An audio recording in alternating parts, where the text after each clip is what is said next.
Hey guys and girls. So early this week there was a very, I'd say controversial, but overall very good video released by the Dirty Bomb YouTube channel about some news they had. And it turns out they're actually going to split from their publisher Nexon.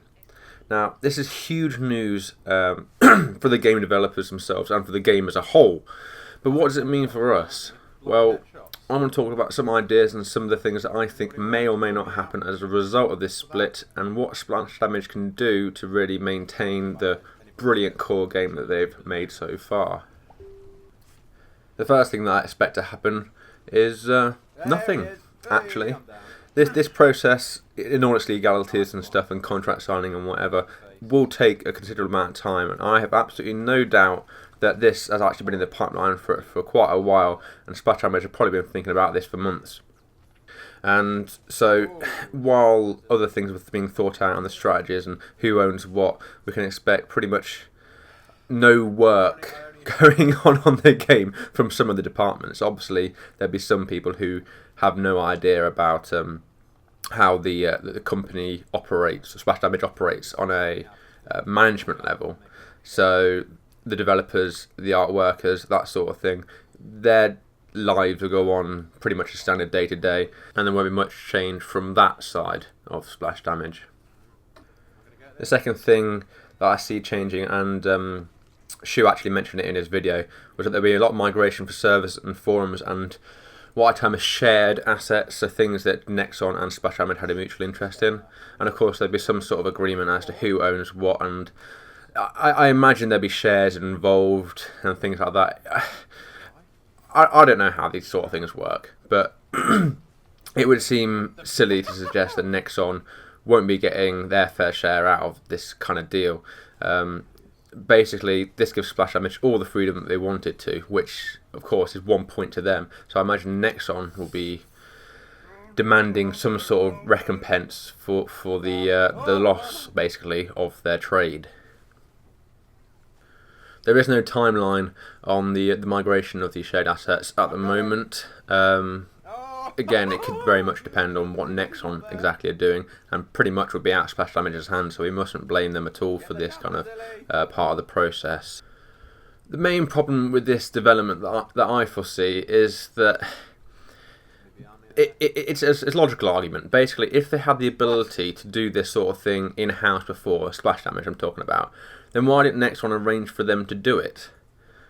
It may have been cheaper for Nexon to do it for themselves and then kind of like outsource their talent and their time and to Splash Damage, but surely it would have been cheaper for them to have an in-house publicist management kind of like outfit out in Splash Damage itself. The only thing that I can perhaps see why Nexon wouldn't do this is because perhaps Nexon had a standardised way of doing it across all their games that had to be met no matter what.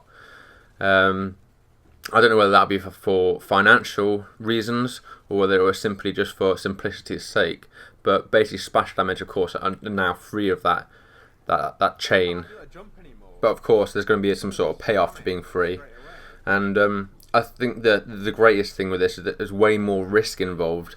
Splash Damage are basically taking it upon themselves to go and do all the things that Nexon were really, really good at. Splash Damage really have come out and said Nexon were really, really good, so they're going to have to basically pull out their fingers and try their best to either get educated about the sort of things that Nexon were doing for them, or they're going to have to hire and basically outsource other things, basically have another agreement, albeit a smaller one, with other smaller companies and things like that. And I believe they'll go the first route, try and do it themselves, at least first, and make mistakes as all companies do and all people do, and then learn from it, and hopefully provide a better kind of game development process for the game itself and for the player base at the moment. But this looking outwards is really, really positive, because I believe if Splash Damage is looking for expansion, and if they're looking for expansion, we can be pretty sure that they're in a good place financially, and also their mindset is in the right place, that they want to make the game better, quicker. And that is really, really exciting as a player and as someone who absolutely loves Dirty Bomb. And of course, I'm not trying to like condescend Splash Damage at all, but they really need to get a focus, a focus goal in mind, which, to be honest, I believe has been a weakness of Splash Damage in the past. I don't know whether it's been because of this time with Nexon and because they want to meet certain criteria or certain dates and deadlines, but they've kind of like released an update that's half-baked sometimes and then fix it in the next one, but at the same time there's still always baggage attached, and it isn't any good for the player base confidence to release an update which perhaps shouldn't have gone out. So once they've got their focus in mind, their goal, I believe that they really need to move on to advertising and things like merchandise. That sort of thing Nexon would definitely have the reins on previously, and now it's completely in Splash Damage's hands. I really want to see them, and I'm getting really excited for this, really want to see them utilise the community's efforts for this. The last major game community that I was a part of was Rust, and they had brilliant setup on a Steam store where anybody can submit a skin for a weapon, or even armour and stuff like that, and then it was voted on by the community, and once they reached a certain vote threshold, it was basically passed to the developers and the art people, and they would then decide whether it entered the game, and it works on a mutual beneficiary process where the person who designed it would get a cut of the proceeds. Sorry. Still not completely well, guys. Still a little bit bunged up. But anyway, yeah, so the community would benefit from actively helping the game grow and evolve in the artwork department. And I believe that this can definitely be used as Splash Damage to help the, I feel, lack of artwork going out at the moment. Again, like, I don't know whether that is just because Nexon had the reins in on that sort of thing, or whether it's just the lack of resources within the company.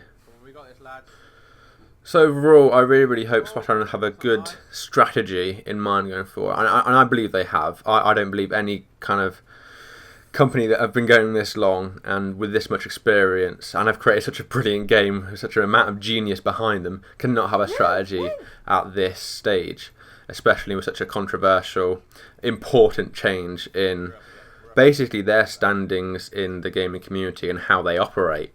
So going on from that, and this is, I think, will be my concluding point, I want them to share their vision, their goals, their focus with the community and get them behind them.